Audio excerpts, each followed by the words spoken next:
बर' हारिनि गेजेराव गुबुन मोनसे आंगै जाग्रा बेदर होननानै बुङोब्ला अमा बेदर। अमा एबा अमा बेदरनि बेसेना दायो गोख्रैनो खमायलांदों। नाथाय मानि थाखाय गोख्रों खमायलांखो अमानि बेसेना? नंगौ, अमा फिसिग्रा आइजोफ्रा नांगौ बायदि बेसेनखौ मोनैनि दिखाराव खाफाल हमनांदों। लोगोसेनो अमानि जानाय आदारखौबो लानानै जिंगासिनांदों अमा फिसिग्राफ्रा। रायजो नाङैनो दासान्दि अमानि बेसेन खमायनायाव बाक्सा जिल्लानि गामि ओनसोलावबो गाज्रि गोहोम खोलैनायखौ नुनो मोन्दों। बाक्सा जिल्लानि खारिजा बिजनि सुग्रेंबारियाव अमा फिसिग्रा सासे आइजोआ गोख्रै बेसेन खमायनायखौ गोसो बायग्लिदों। आइजोआ बुंदों, गामि ओनसोलनि थागिबि आइजोफ्रा अमा फिसिनानै मोननाय रांजोंनो न'खरनि खरसाजों लोगोसे गथ' गथायनि फरायनाय खरसाबो दिहुनोमोन।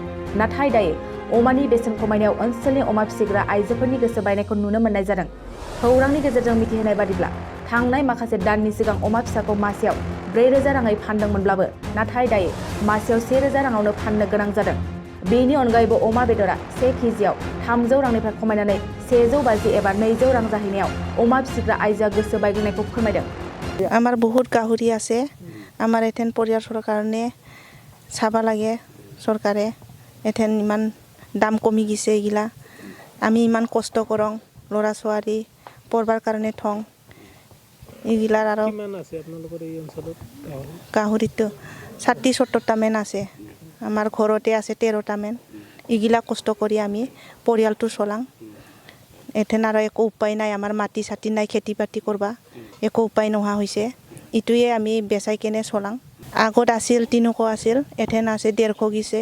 ক'তবা আৰু বেচবা নহ'লে আৰু 120 টাকাতে দিয়ে কেজি। এনেকুৱা হৈ আছে, এনেকুৱা হৈছে। পোৱালিগিলাৰ দাম আছিল 4,000 আছিল, এথেন 1,000, ক'তবা 1,200 এনেকৈ বেচাই আছোঁ আমি পোৱালিটো। আমি চৰকাৰৰ পৰা আমি দাম বঢ়াই দিব লাগে, এইটোৱে অনুৰোধ জনাইছোঁ। গাহৰিটো আমাৰ বেছি আছে, বহুত বেছি আছে।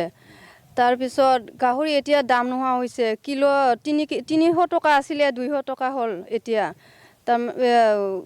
এই গাহৰিক যে আমি আধাৰ খুৱাব লাগে, ৰাতিপুৱা এসাঁজ দিব লাগে, দুপৰীয়া দিব লাগে আৰু ভাটিবেলা 3 সাঁজ যে দিব লাগে, সেইটো আমি উলিয়াম কেনেকৈ?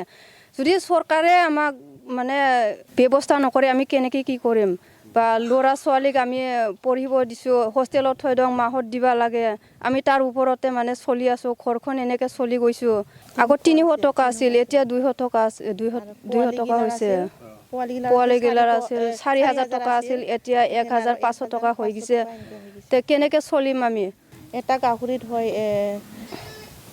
মোটামুটি বহুত আছেতো। আমাৰ এটা গাহৰিৰ 1 পাল্লা লাগে ৰাতিপুৱাই, 3 সাঁজত 3 পাল্লা লাগে, এনেকুৱা লাগে, খাই না। আৰু মলৰ দাম বাঢ়ছে। मोनसे फोसावथाय क'क्राझार जिल्लानि सिङाव थानाय दा रियेलिटी पाब्लिक स्कुलाव पाब्लिक रिलेशन अफिसारनि गोनांथि जादों।